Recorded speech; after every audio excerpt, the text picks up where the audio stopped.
ਦਰਸ਼ਕੋ break ਤੋਂ ਬਾਅਦ ਤੁਹਾਡਾ ਸਭ ਦਾ ਭਰਪੂਰ ਸਵਾਗਤ ਹੈ। ਹੁਣ ਆਪਾਂ ਥਰਡ ਵਾਲੇ ਸੈਗਮੈਂਟ ਦੇ ਵਿੱਚ ਪਹੁੰਚ ਚੁੱਕੇ ਹਾਂ। ਉਸ ਵਿੱਚ ਆਪਾਂ ਇੱਕ ਅਹਿਮ ਖਬਰ ਤੁਹਾਡੇ ਨਾਲ ਸ਼ੇਅਰ ਕਰਨ ਜਾ ਰਹੇ ਹਾਂ। ਸੋ ਇਹ ਹੈ ਕਿ ਪ੍ਰਸਿੱਧ ਲੇਖਕ ਚੇਤਨ ਭਗਤ ਜਿਹੜੇ ਕਦੇ ਮੋਦੀ ਦੇ ਵੱਡੇ ਹਮਾਇਤੀ ਸਨ ਨੇ ਕਿਹਾ ਹੈ ਕਿ ਅਸੀਂ ਪਾਕਿਸਤਾਨ ਨੂੰ ਨੀਵਾਂ ਦਿਖਾਉਣ ਅਤੇ ਮੁਸਲਮਾਨਾਂ ਖਿਲਾਫ ਇਕਜੁੱਟ ਹੋਣ ਦੀ ਨੀਤੀ ਦੇ ਤਹਿਤ ਆਪਣੀ ਇਕਨੋਮੀ ਦਾ ਬੇੜਾ ਗਰਕ ਕਰ ਲਿਆ ਹੈ। ਸੋ ਇਸ ਉੱਪਰ ਆਪਾਂ ਹੁਣ ਵਿਚਾਰ ਚਰਚਾ ਕਰਨ ਜਾ ਰਹੇ ਹਾਂ। ਇਸ ਤੋਂ ਬਾਅਦ ਤੁਹਾਡੀਆਂ ਲਿਖਤਾਂ ਸ਼ੇਅਰ ਹੋਣਗੀਆਂ। ਸੋ ਅਸੀਂ ਚਾਹਾਂਗੇ ਕਿ ਤੁਸੀਂ ਸਾਨੂੰ ਇਸੇ ਤਰ੍ਹਾਂ ਹੀ ਬਣੇ ਰਹਿਣਾ, ਦੇਖਣ ਸੁਣਨ ਲਿਖਣ ਲਈ ਤੁਹਾਡਾ ਸਭ ਦਾ ਬਹੁਤ ਬਹੁਤ ਸ਼ੁਕਰੀਆ। ਜੀ ਡਾਕਟਰ ਸਾਹਿਬ ਕੀ ਵਿਚਾਰਾਂ ਨੇ ਇਸ ਮੁੱਦੇ ਪਰ? ਦੇਖੋ, ਜ਼ਾਹਰ ਹੈ ਵੀ ਆਰਐਸਐਸ ਦੀ ਜਿਹੜੀ ਹਕੂਮਤ ਮੋਦੀ ਦੇ ਥੱਲੇ ਕਾਇਮ ਹੋਈ ਹੈ, ਉਹਦੇ ਚ ਇੱਕ ਤਾਂ ਜਿਹੜੇ ਬਿਲਕੁਲ ਬਾਈ ਕਨਵਿਕਸ਼ਨ ਹਿੰਦੂਤਵੀ ਨੇ, ਉਹਨਾਂ ਦੇ ਲਈ ਕੁਝ ਵੀ ਹੋ ਜਾਏ ਉਹਨਾਂ ਨੇ ਹਿੰਦੂਤਵਾ ਦੇ ਭਗਤ ਰਹਿਣਾ ਹੈ। ਔਰ ਮੋਦੀ ਅਮਿਤ ਸ਼ਾਹ ਜਾਂ ਇਉਂ ਕਹੋ ਕਿ ਨਾਗਪੁਰ ਦੇ ਆਪਣੇ ਹੈੱਡਕੁਆਰਟਰ ਦੇ ਅੱਗੇ ਆਪਣਾ ਨੱਕ ਰਗੜਨਾ। ਪਰ ਕੁਝ ਉਹ ਵੀ ਨੇ ਜਿਹੜੇ ਇੱਕ ਵੇਵ ਦੇ ਵਿੱਚ ਆ ਕੇ ਨਾਲ ਜੁੜ ਗਏ ਔਰ ਉਹਨਾਂ ਨੂੰ ਵੀ ਲੱਗਾ ਕਿ ਸ਼ਾਇਦ, ਕਿਉਂਕਿ ਜਿਸ ਅੰਦਾਜ਼ ਚ ਗੁਜਰਾਤ ਮਾਡਲ ਝੂਠਾ ਪ੍ਰਚਾਰਿਆ ਗਿਆ, ਹੁਣ ਸਾਹਮਣੇ ਆ ਗਿਆ ਕਿ ਈਵਨ ਗੁਜਰਾਤ ਮਾਡਲ ਵੀ ਇੱਕ ਫਰਾਡ ਸੀ ਆਰਥਿਕ ਤਰੱਕੀ ਦੇ ਨਾਂ ਥੱਲੇ। ਤੋਂ ਬਹੁਤਿਆਂ ਨੂੰ ਲੱਗਾ ਕਿ ਵੀ ਜੇ ਇਹ ਥੋੜੀ ਬਹੁਤ ਫਿਰਕੂ ਲਾਈਨ ਲੈਂਦੇ ਵੀ ਨੇ ਤੇ ਜੇ ਲੋਕਾਂ ਦਾ ਭਲਾ ਹੁੰਦਾ ਹੈ ਔਰ ਇੰਡਸਟਰੀ ਔਰ ਇਨਵੈਸਟਮੈਂਟ ਔਰ ਇਕਨੋਮੀ ਨੂੰ ਅੱਗੇ ਲਿਜਾਣ ਚ ਮਦਦ ਮਿਲਦੀ ਹੈ ਤੇ ਫਿਰ ਇਹਦੀ ਹਮਾਇਤ ਕਰੋ। ਉਹ ਨਾਲ ਲੱਗੇ। ਤੀਸਰੇ ਉਹ ਸੀ ਜਿਹੜੇ ਡਰਦਿਆਂ ਨਾਲ ਲੱਗੇ, ਜਿਨ੍ਹਾਂ ਦੇ ਆਪਣੇ ਜਿਵੇਂ ਸਾਰੇ ਕਾਰਖਾਨੇਦਾਰ, ਉਹ ਟਾਟੇ ਹੋਣ, ਬਿਰਲੇ ਹੋਣ, ਜਿਹੜੇ ਉਸ ਲਾਈਨ ਦੇ ਜਿਹੜੇ ਕਾਂਗਰਸ ਨਾਲ ਸੀ, ਕਦੇ ਉਹ ਵੀ ਲੱਗ ਗਏ ਕਿ ਭਾਈ ਜੇ ਨਾਲ ਨਾ ਲੱਗੇ ਤੇ ਫਿਰ ਇਹ ਸਾਨੂੰ ਹਰਾਸ ਕਰਨਗੇ। ਲੇਕਿਨ ਜਿਹੜੇ ਲੋਕ ਤਾਂ ਪਹਿਲੀ ਕੈਟਾਗਰੀ ਦੇ ਨੇ ਉਹ ਤਾਂ ਅੱਜ ਵੀ ਉੱਥੇ ਹੀ ਨੇ। ਜਿਹੜੇ ਦੂਸਰੀ ਕੈਟਾਗਰੀ ਦੇ ਜਿਨ੍ਹਾਂ ਨੇ ਇੱਕ ਸਟੇਜ ਦੇ ਉੱਤੇ ਖੁੱਲ ਕੇ ਹਮਾਇਤ ਕੀਤੀ ਕਿ ਭਾਈ ਮੋਦੀ ਹੀ ਜਿਹੜਾ ਦੇਸ਼ ਦਾ ਪਾਰ ਉਤਾਰਾ ਕਰ ਸਕਦਾ ਹੈ, ਔਰ ਉਸ ਦੇ ਲਈ ਵੀ ਮਾਹੌਲ ਕ੍ਰੀਏਟ ਕਰਨ ਲਈ ਜਿਵੇਂ ਇਹਨਾਂ ਨੇ ਮੀਡੀਆ ਨੂੰ 24/7 ਵਰਤਿਆ, ਅੰਨਾ ਹਜ਼ਾਰੇ ਦਾ ਵਰਤ ਰਖਵਾਇਆ ਔਰ ਮਨਮੋਹਨ ਸਿੰਘ ਸਰਕਾਰ ਦੇ ਇੱਕ ਤੋਂ ਬਾਅਦ ਇੱਕ ਸਕੈਂਡਲ ਉਹਨਾਂ ਨੂੰ 24/7 ਮੀਡੀਆ ਰਾਹੀਂ ਜਿਹੜਾ ਕਿਵੇਂ ਹਾਈਲਾਈਟ ਕਰਵਾਇਆ, ਰਾਮਦੇਵ ਰਾਹੀਂ ਉਹਨੂੰ ਇਸਤੇਮਾਲ ਕੀਤਾ। ਇੱਕ ਉਹ ਸਾਊਥ ਦੇ ਵਿੱਚ ਬੈਠਾ ਇਹਨਾਂ ਦਾ ਫਰੋਡੀਆ, ਉਹਨੂੰ ਸਤਿਗੁਰੂ ਕਹਿੰਦੇ ਨੇ, ਉਹਦੇ ਰਾਹੀਂ ਅੰਗਰੇਜ਼ੀ ਚ ਬੋਲ ਕੇ।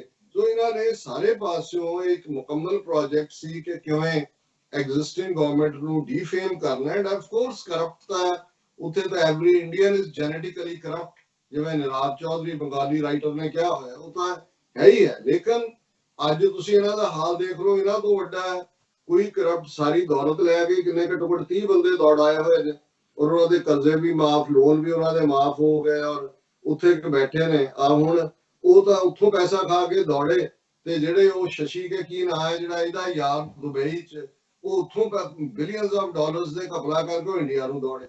ਸੋ ਜਿਹੜੇ ਉੱਥੋਂ ਦੌੜਾ ਕੇ ਉੱਥੇ ਲੁੜਿੰਦੇ ਸੀ ਉੱਥੇ ਪਹੁੰਚਾ ਦਿੱਤੇ, ਤੇ ਜਿਹੜੇ ਮਿਡਲ ਈਸਟ ਦੀਆਂ ਔਰ ਇਹ ਖਾੜੀ ਦੇਸ਼ਾਂ ਚੋਂ ਸੀ ਉੱਥੇ ਪਹੁੰਚਾ ਦਿੱਤੇ। ਸੋ ਕੁੱਲ ਮਿਲਾ ਕੇ ਸਾਰੇ ਕਰਪਟ ਸਿਸਟਮ ਚ ਜਿਹੜੀ ਉਹ ਕੈਟਾਗਰੀ ਦੇ ਲੋਕ ਜਿਹੜੇ ਡਿਵੈਲਪਮੈਂਟ ਦੇ ਨਾਂ ਥੱਲੇ ਇਹਦਾ ਹਿੱਸਾ ਬਣ ਗਏ ਸੀ, ਉਹਨਾਂ ਦੇ ਵਿੱਚ ਇੱਕ ਚੇਤਨ ਭਗਤ ਨਾਂ ਦਾ ਜਿਹੜਾ ਰਾਈਟਰ ਵੀ ਹੈ ਔਰ ਸੋਸ਼ਲ ਮੀਡੀਆ ਤੇ ਵੀ ਇਹ ਕਾਫੀ ਐਕਟਿਵ ਹੈ। ਹੁਣ ਕਿਉਂਕਿ ਇਹ ਸਾਹਮਣੇ ਆ ਗਿਆ, ਰਿਜ਼ਰਵ ਬੈਂਕ ਨੇ ਵੀ ਕਹਿ ਦਿੱਤਾ ਹੈ ਕਿ ਭਾਈ 2021 ਤੱਕ ਤਾਂ -0 ਤਾਂ ਗੱਲ ਜਾਏਗੀ, ਕੋਈ ਜੀਡੀਪੀ ਦੂਜਾ ਤੀਜਾ ਨਹੀਂ ਹੈ। ਤੇ ਉਹਨੇ ਕੱਲ ਇੱਕ ਟਵੀਟ ਕੀਤਾ ਹੈ ਆਪਣੇ ਟਵਿੱਟਰ ਹੈਂਡਲ ਤੋਂ ਔਰ ਉਹਦੇ ਚ ਉਹਨੇ ਕਿਹਾ ਕਿ ਵੀ ਵੀ ਰੈਕਟ ਆਵਰ ਇਕਨੋਮੀ, ਕਿ ਅਸੀਂ ਆਪਣੀ ਆਰਥਿਕਤਾ ਦਾ ਬੇੜਾ ਗਰਕ ਕਰ ਲਿਆ। ਬਿਕੋਜ਼ 6 ਨੁਕਤੇ ਉਹਨੇ ਦਿੱਤੇ ਨੇ ਕਿ 6 ਕਾਰਨਾਂ ਕਰਕੇ ਸਾਡਾ ਬੇੜਾ ਗਰਕ ਹੋਇਆ। ਪਹਿਲਾ ਉਹਨੇ ਕਿਹਾ we cared about putting Pakistan down more, ਕਿ ਸਾਡੀ ਪਹਿਲੀ ਇਹ ਸੀ ਕਿ ਅਸੀਂ ਪਾਕਿਸਤਾਨ ਨੂੰ ਨੀਵਾਂ ਦਿਖਾਉਣਾ। ਇਹ ਨੰਬਰ 1 ਕਾਰਨ ਹੈ ਬੇੜਾ ਗਰਕ ਹੋਣ ਦਾ, ਕਿ ਸਾਰੀ ਪਾਲਿਸੀ ਰਿਵੋਲਵ ਇਹਦੇ ਕਰ ਰਹੀ ਸੀ ਕਿ ਪਾਕਿਸਤਾਨ ਨੂੰ ਨੀਵਾਂ ਦਿਖਾਉਣਾ। ਦੂਜਾ ਉਹਨਾਂ ਨੇ ਕਿਹਾ we cared about being one up on Muslims more, ਅਸੀਂ ਇਹ ਦੱਸਣ ਲਈ ਕਿ ਜੀ ਅਸੀਂ ਮੁਸਲਮਾਨਾਂ ਦੇ ਖਿਲਾਫ ਇਕਜੁੱਟ ਹੈ। ਇਹਦੇ ਤੇ ਸਾਡਾ ਜਿਹੜਾ ਐਮਫੈਸਿਸ ਸੀ ਉਹਨੇ ਸਾਡੀ ਇਕਨੋਮੀ ਦਾ ਬੇੜਾ ਗਰਕ ਕਰ ਦਿੱਤਾ। ਤੀਜਾ ਉਹਨੇ ਕਿਹਾ we worship versus holding governments accountable, ਕਿ ਬਜਾਏ ਕਿ ਸਰਕਾਰ ਨੂੰ ਜਵਾਬਦੇਹ ਬਣਾਇਆ ਜਾਏ ਉਹਨਾਂ ਦੇ ਐਕਸ਼ਨਸ ਲਈ, ਅਸੀਂ ਉਹਨਾਂ ਦੀ ਪੂਜਾ ਕਰਨੀ ਸ਼ੁਰੂ ਕਰਤੀ। ਇਸੇ ਲਈ ਜਿਹੜੇ ਪੱਤਰਕਾਰ ਮੋਦੀ ਭਗਤ ਕਹਿੰਦੇ ਨੇ, ਉਹਨਾਂ ਨੂੰ ਭਗਤ ਦਾ ਮਤਲਬ ਇਹ ਹੁੰਦਾ ਉਹਨਾਂ ਨੇ ਪੂਜਾ ਕਰਨੀ। ਉਹਨਾਂ ਨੂੰ ਕੋਈ ਨਹੀਂ ਹੈ ਕਿ ਕੀ ਗਲਤ ਹੋ ਰਿਹਾ, ਕੀ ਲੁੱਟਿਆ ਜਾ ਰਿਹਾ, ਉਹਨਾਂ ਨੇ ਕਿਹਾ ਜੀ ਕਿ ਪਾਕਿਸਤਾਨ ਨੂੰ ਨੀਵਾਂ ਦਿਖਾਉਣਾ, ਮੁਸਲਮਾਨਾਂ ਦੇ ਖਿਲਾਫ ਇਕਜੁੱਟਤਾ ਦੀ ਲਾਈਨ ਦੇ ਥੱਲੇ, ਔਰ ਮੋਦੀ ਵਰਸ਼ਿਪ ਰਾਦਰ ਉਸ ਦੀ ਜਵਾਬਦੇਹੀ ਉਹਨੂੰ ਕਰਨ ਦੇ, ਆਊਟਡੇਟਡ ਇਕਨੋਮਿਕਸ, ਕਿ ਅਸੀਂ ਉਹ ਆਰਥਿਕ ਚੀਜ਼ਾਂ ਲਿਆ ਰਹੇ ਹਾਂ ਜਿਹੜੀਆਂ ਆਊਟਡੇਟਡ ਨੇ, ਸਮਾਂ ਵਿਹਾ ਚੁੱਕੀਆਂ। ਔਰ ਜ਼ਾਹਰ ਹੈ ਕਿ ਵੀ ਉਹ ਨੀਤੀਆਂ ਕੀ ਨੇ ਉਹਦਾ ਬਾਰੇ ਹੁਣ ਸਮਾਂ ਨਹੀਂ ਹੈ ਵੀ ਕਿਹੜੀਆਂ ਆਊਟਡੇਟਡ ਨੇ। ਪੰਜਵਾਂ, we feel all suffering is god given. ਠੀਕ ਹੈ ਵੀ ਇਹ ਵੀ ਇੱਕ ਬੜੀ ਇੰਪੋਰਟੈਂਟ, ਜਦੋਂ ਅਸੀਂ ਹਿੰਦੂਤਵਾ ਜਾਂ ਬ੍ਰਾਹਮਣਵਾਦ ਦੀ ਗੱਲ ਕਰਦੇ ਹਾਂ, ਯੂਪੀ, ਬਿਹਾਰ, ਗੰਗਾ ਜਮਨਾ ਦੀ ਸਾਰੀ ਤਹਿਜ਼ੀਬ, ਸਾਰੀ ਗੁਰਬਤ ਉੱਥੇ ਕਿਉਂ ਆਈ ਹੋਈ ਹੈ? ਦੁਨੀਆ 'ਚ ਜੇ ਦੇਖਿਆ ਜਾਏ ਕਿ ਵੀ ਫਰਟਿਲ ਜ਼ਮੀਨ ਵੀ ਹੈ, ਪਾਣੀ ਵੀ ਹੈ, ਪਰ ਇੱਕ ਨੀਤੀ ਤਹਿਤ ਜਿੱਥੇ ਉਹਨਾਂ ਨੂੰ ਡਿਪਰਾਈਵ ਕੀਤਾ ਗਿਆ ਉਹਨਾਂ ਦੇ ਬੇਸਿਕ ਹੱਕਾਂ ਤੋਂ, ਉੱਥੇ ਇਸ ਗੱਲ ਦਾ ਧਿਆਨ ਰਹੇ, ਹਿੰਦੂਆਂ ਦੇ ਦੇਵਤਿਆਂ ਦੇ ਵਿੱਚ ਇੱਕ ਦੇਵਤਾ ਜਿਹਦਾ ਨਾਮ ਹੈ ਦਰਿਦਰ ਨਾਰਾਇਣ, ਦਰਿਦਰ ਬੀਬੀ ਨੂੰ ਕਹਿੰਦੇ ਨੇ, ਤੇ ਦਰਿਦਰ ਨਾਰਾਇਣ ਹੈ ਕਿ ਵੀ ਤੁਸੀਂ ਗਰੀਬ ਹੋ, ਤੁਹਾਡੇ ਕਰਮਾਂ 'ਚ ਲਿਖਿਆ ਹੋਇਆ ਹੈ, ਔਰ ਗਰੀਬਾਂ ਨੂੰ ਇਹ ਹੈ ਕਿ ਤੁਸੀਂ ਦਰਿਦਰ ਨਾਰਾਇਣ ਦੀ ਪੂਜਾ ਕਰੋ। ਉਹਨਾਂ ਨੇ ਦੇਵਤਾ ਬਣਾਇਆ ਹੋਇਆ, ਇੱਕ ਪਾਸੇ ਆਪਣੇ ਘਰਾਂ 'ਚ ਲక్ష్ਮੀ ਲਾਈ ਹੋਈ ਹੈ ਕਿ ਭਾਈ ਲక్ష్ਮੀ ਦੀ ਪੂਜਾ, ਔਰ ਇਹ ਜਿਹੜਾ ਚੇਤਨ ਭਗਤ ਕਹਿੰਦਾ ਹੈ ਕਿ ਇਹ ਜਿਹੜੀ ਸਾਡੇ ਅੰਦਰ ਇਹ ਵਾੜੀ ਹੋਈ ਹੈ ਗੱਲ ਕਿ ਜੋ ਸਾਡੇ ਨਾਲ ਵਾਪਰ ਰਿਹਾ ਹੈ ਇਹ ਤਾਂ ਭਗਵਾਨ ਕੀ ਬਦੌਲਤ ਹੈ। ਸੋ ਗੱਲ ਇਵੇਂ ਨਹੀਂ ਹੈ, ਰੱਬ ਨੇ ਤੁਹਾਨੂੰ ਉਦਮ ਦਿੱਤਾ ਹੈ, ਰੱਬ ਨੇ ਤੁਹਾਨੂੰ ਚੈਲੰਜ ਕਰਨ ਦੀ ਹਿੰਮਤ ਦਿੱਤੀ ਹੈ ਕਿ ਭਾਈ ਤਖਤ ਬਹਿ ਤਖਤ ਹੈ ਕਿ ਲਾਇਕ, ਕਿ ਤਖਤ ਤੇ ਉਹ ਬਹਿਣਾ ਚਾਹੀਦਾ ਜਿਹੜਾ ਹੱਕਦਾਰ ਹੈ, ਤੇ ਜੇ ਕੋਈ ਜ਼ੁਲਮ ਕਰਦਾ ਹੈ ਤੇ ਫਿਰ ਉਹਨੂੰ ਵੰਗਾਰਨਾ ਇਹ ਵੀ ਧਰਮ ਦਾ ਹਿੱਸਾ ਹੈ। ਪਰ ਇੱਥੇ ਤਾਂ ਬ੍ਰਾਹਮਣਵਾਦ ਨੇ ਕਿਹਾ ਕਿ ਬਸ ਜੋ ਭਗਵਾਨ ਨੇ ਕੀਤਾ ਠੀਕ ਹੈ, ਅਸੀਂ ਗਰੀਬ ਇਸ ਲਈ ਹੈ ਕਿਉਂਕਿ ਭਗਵਾਨ ਨੇ ਸਾਨੂੰ ਗਰੀਬ ਬਣਾਇਆ ਹੋਇਆ ਹੈ। ਤੇ ਛੇਵਾਂ ਉਹਨਾਂ ਨੇ ਕਿਹਾ ਵੀ troll this reality check tweet too. ਉਹਨਾਂ ਨੇ ਕਿਹਾ ਜੀ ਕਿ ਜੇ ਕੋਈ ਸੱਚੀ ਗੱਲ ਕਰਨ ਦੀ ਹਿੰਮਤ ਕਹਿੰਦਾ ਹੈ, ਰਿਐਲਿਟੀ ਚੈੱਕ ਤੁਹਾਨੂੰ ਦਿਖਾਣਾ ਚਾਹੁੰਦਾ ਹੈ, ਤੇ ਉਹਦੀ ਵੀ ਤੁਸੀਂ ਟ੍ਰੋਲਿੰਗ ਕਰਦੇ ਹੋ। ਹੁਣ ਇਹ ਇਨਸਾਈਡਰ ਕਹਿ ਰਿਹਾ, ਸੋ ਇਹ ਤੋਂ ਅੰਦਾਜ਼ਾ ਲਾਓ, ਇੱਕ ਤੋਂ ਮੰਨ ਰਿਹਾ ਕਿ ਬਈ ਜਦੋਂ ਕਹਿ ਰਿਹਾ ਕਿ ਵੀ ਰੈਕਟ ਅਵਰ ਇਕਨੋਮੀ, ਔਰ ਜਦੋਂ ਉਹਦੇ ਤੇ ਕਿਸੇ ਨੇ ਸਵਾਲ ਪੁੱਛਿਆ ਕਿ ਇੱਕ ਨੇ ਹੋਰ ਕਿਹਾ ਜੀ ਇਹਦੇ 'ਚ ਇਹ ਵੀ ਕਹਿ ਦਿਓ ਇੱਕ ਪੁਆਇੰਟ ਕਿ ਸਰਕਾਰ ਕੋਲ ਕੋਈ ਯੋਜਨਾ ਨਹੀਂ ਹੈ, ਉਹ ਕਹਿੰਦਾ ਨਹੀਂ ਇਹ ਨਹੀਂ ਮੈਂ ਕਹਿ ਸਕਦਾ, ਸਰਕਾਰ ਕੋਲ ਇਹ ਯੋਜਨਾ ਬਹੁਤ ਵਧੀਆ ਹੈ ਵੀ ਉਹਨਾਂ ਨੇ ਚੋਣਾਂ ਕਿਵੇਂ ਜਿੱਤਣੀ ਹੈ, ਕਿਵੇਂ ਲੋਕਾਂ ਨੂੰ ਬੇਵਕੂਫ ਬਣਾਉਣਾ ਹੈ। ਸੋ ਮੈਂ ਅੱਗੇ ਨਹੀਂ ਜਾਵਾਂਗਾ, ਜੇ ਤੁਹਾਡੇ ਕੋਲ ਕੋਈ ਮੈਸੇਜ ਹੈ ਤੇ ਤੁਸੀਂ ਪੜ੍ਹ ਸਕਦੇ ਹੋ, ਅਦਰਵਾਈਜ਼ ਫਿਰ ਮੈਂ ਸ਼ੇਅਰ ਕਰਦਾ। ਮੈਂ ਦੇਖੀ ਮੈਸੇਜ ਮੈਂ ਸ਼ੇਅਰ ਕਰਦਾ ਕਿਉਂਕਿ ਵਕਤ ਵੀ ਹੋ ਰਿਹਾ ਹੈ ਜੀ। ਮੀਆਂ ਫਾਰੂਕ ਜੀ ਇਹ ਲਾਹੌਰ ਤੋਂ ਸਾਨੂੰ ਲਿਖਦੇ ਨੇ, ਉਹ ਕਹਿੰਦੇ ਨੇ ਸਵਾਦ ਆ ਗਿਆ ਜੀ ਆਪਣੀ ਮਾਂ ਬੋਲੀ 'ਚ ਸਾਰੇ ਕਰੰਟ ਇਸ਼ੂ ਸੁਣ ਕੇ, ਮਾਸ਼ਾ ਅੱਲਾ, ਵਾਹਿਗੁਰੂ ਜੀ। ਸਿੱਖ ਤੇ ਮੁਸਲਮਾਨ ਭਾਈ ਭਾਈ, 1947 ਵਿੱਚ ਮੁਸਲਿਮ ਸਿੱਖ ਇਤਿਹਾਦ ਹੋ ਜਾਂਦਾ ਤਾਂ ਅੱਜ ਪੂਰੀ ਦੁਨੀਆ ਹੋਰ ਤਰ੍ਹਾਂ ਦੀ ਹੁੰਦੀ। ਤੁਸੀਂ ਸੱਚੇ ਤੇ ਦਲੇਰ ਲੀਡਰ ਹੋ, ਮੈਂ ਰੋਜ਼ਾਨਾ ਤੁਹਾਡਾ ਪ੍ਰੋਗਰਾਮ ਰੈਗੂਲਰਲੀ ਸੁਣਦਾ ਹਾਂ। ਆਈ ਸੈਲੂਟ ਯੂ ਸਰ। ਮੀਆਂ ਫਾਰੂਕ ਜੀ ਬਹੁਤ ਬਹੁਤ ਸ਼ੁਕਰੀਆ, ਤੁਸੀਂ ਬੜੇ ਚੰਗੇ ਲਫ਼ਜ਼ ਕਹੇ ਨੇ। ਮੈਂ ਲੀਡਰ ਤਾਂ ਕੋਈ ਨਹੀਂ ਹਾਂ, ਇੱਕ ਤਾਲਿਬੇ ਇਲਮ ਹੈ, ਵਿਦਿਆਰਥੀ ਹੈ, ਔਰ ਆਪਣੀ ਕੌਮ ਦੀ ਵਿਗੜੀ ਸਵਾਰਨ ਦੇ ਲਈ ਜਿੰਨੀ ਕੁ ਸਮਰੱਥਾ ਸਤਿਗੁਰੂ ਨੇ ਦਿੱਤੀ ਹੈ ਉਹਦੇ ਮੁਤਾਬਕ ਯਤਨ ਕਰਦਾ ਹੈ।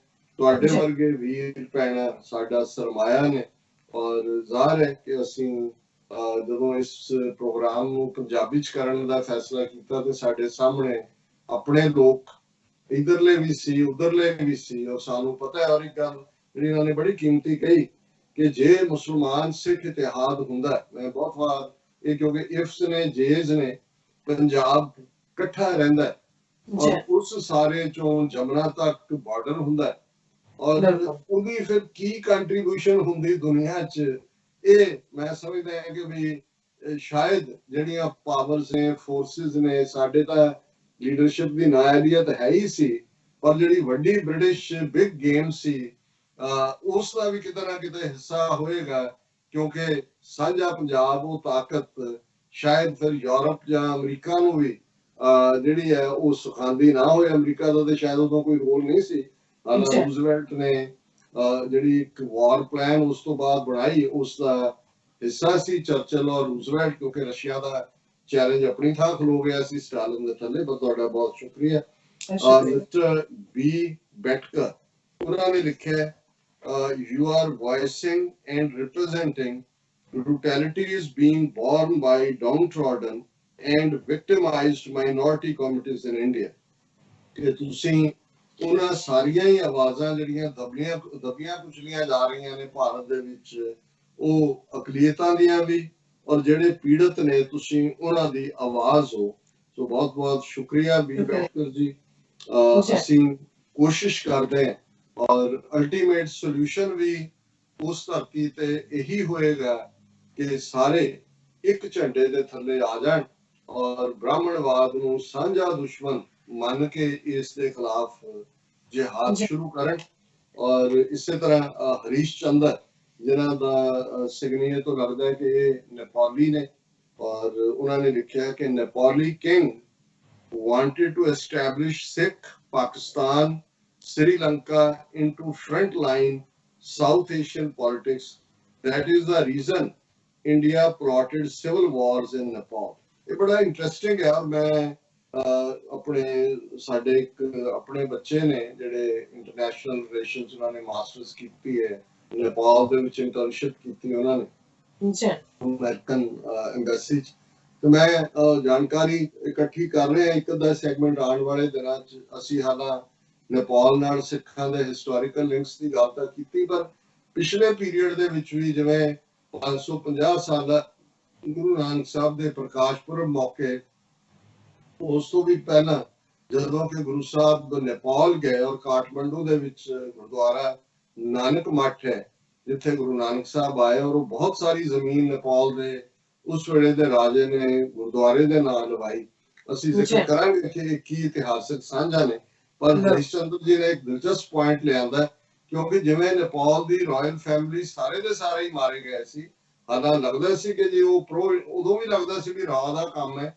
ਉਸ ਤੋਂ ਪਹਿਲੇ ਕੁਝ ਪ੍ਰੋ ਇੰਡੀਆ ਸੀਗੇ ਜਿਹੜੇ ਉਹਨਾਂ ਨੇ ਕਿਹਾ ਵੀ ਕਿਤੇ ਨਾ ਕਿਤੇ ਉਹਨਾਂ ਦਾ ਡ੍ਰੀਮ ਸੀ ਕਿ ਇਹ ਸਿੱਖਾਂ ਦਾ ਪਾਕਿਸਤਾਨ ਔਰ ਨੇਪਾਲ ਸ੍ਰੀ ਲੰਕਾ ਇਹ ਇੱਕ ਫਰੰਟ ਲਾਈਨ ਦੇ ਉੱਤੇ ਇਹਨਾਂ ਦਾ ਇਤਿਹਾਦ ਹੋਏ ਜਿਹੜਾ ਭਾਰਤ ਦੇ ਗਰਬੇ ਨੂੰ ਚੈਲੰਜ ਕਰ ਸਕੇ।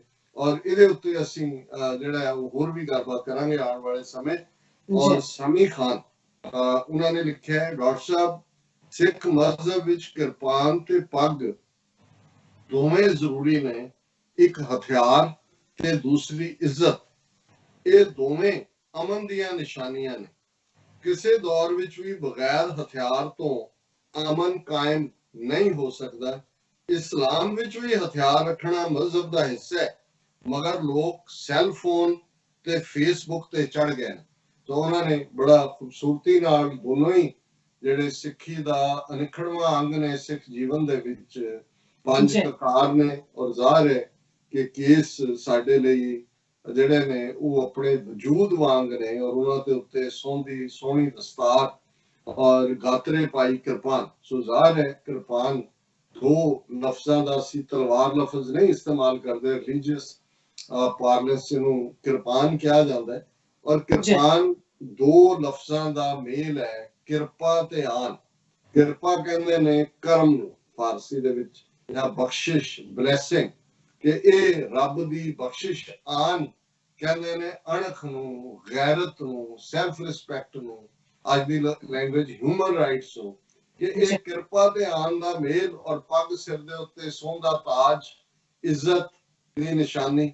ਔਰ ਇਹੀ ਉਹਨਾਂ ਨੇ ਐਕਸਪਲੇਨ ਕੀਤਾ ਹੈ ਸੈਮੀ ਖਾਨ ਜੀ ਨੇ ਕਿ ਇਸਲਾਮ ਦੇ ਵਿੱਚ ਵੀ ਹਥਿਆਰ ਮੈਂਡੇਟਰੀ ਹੈ, ਪਰ ਅੱਜ ਸਾਡੇ ਵੀ ਕਈ ਕਹਿਣਗੇ ਜੀ ਹੁਣ ਅੱਜ ਜ਼ਮਾਨਾ ਕਲਮ ਦਾ ਆ ਗਿਆ। ਨਹੀਂ, ਜ਼ਮਾਨਾ ਹਮੇਸ਼ਾ ਹੀ ਕਲਮ ਦਾ ਵੀ ਰਿਹਾ ਨਾਲ, ਲੇਕਿਨ ਤਲਵਾਰ ਦਾ ਇੱਕ ਆਪਣਾ ਰੋਲ ਹੈ। ਕਿਉਂਕਿ ਇਹ ਗੱਲ ਜੇ ਅਸੀਂ ਗੁਰੂ ਕਲਗੀਧਰ ਪਾਤਸ਼ਾਹ ਦੇ ਫਰਮਾਨ ਤੇ ਅਮਲ ਕਰੀਏ ਕਿ ਦੇਗ ਤੇਗ ਜਗ ਮੈਂ ਦਊ ਚਲੇ, ਕਿ ਇਸ ਸੰਸਾਰ ਦੇ ਵਿੱਚ ਦੇਗ ਜਿਹੜੇ ਵੀ ਇਕਨੋਮਿਕਲ ਪ੍ਰੋਸਪੈਰਿਟੀ ਲੈ ਕੇ ਆਏਗਾ ਉਹਦੇ ਲਈ ਤੇਗ ਬੜੀ ਜ਼ਰੂਰੀ ਹੈ। ਪੋਲੀਟੀਕਲ ਪਾਵਰ ਜਿਹੜੀ ਹੈ ਉਹ ਤੁਹਾਨੂੰ ਕਦੇ ਵੀ ਕਿਸੇ ਨੇ ਤਸ਼ਤਰੀ ਚ ਰੱਖ ਕੇ ਨਹੀਂ ਦਿੱਤੀ, ਟਰੇ ਚ ਰੱਖ ਕੇ ਨਹੀਂ ਦਿੱਤੀ। ਇਹ ਵੀ 10ਵੇਂ ਪਾਤਸ਼ਾਹ ਦਾ ਫਰਮਾਨ ਹੈ, ਕਹੂ ਕਿਸੇ ਕੋ ਰਾਜ ਨਾ ਦੇ ਹੈ ਜੋ ਲੈ ਹੈ ਨਿਜ ਬਲ ਸੇ ਲੈ। ਕੋਈ ਕਿਸੇ ਨੂੰ ਪਰੋਸ ਕੇ ਰਾਜ ਨਹੀਂ ਦਿੰਦਾ, ਤੁਹਾਨੂੰ ਜਿਹੜਾ ਆਪਣੇ ਬਲਬੂਤੇ ਤੇ ਲੈਣਾ ਪੈਂਦਾ। ਤੇ ਇਹ ਵੀ ਗੁਰੂ ਕਲਗੀਧਰ ਪਾਤਸ਼ਾਹ ਨੇ ਫਰਮਾਇਆ ਕਿ ਸ਼ਸਤਰਨ ਕੇ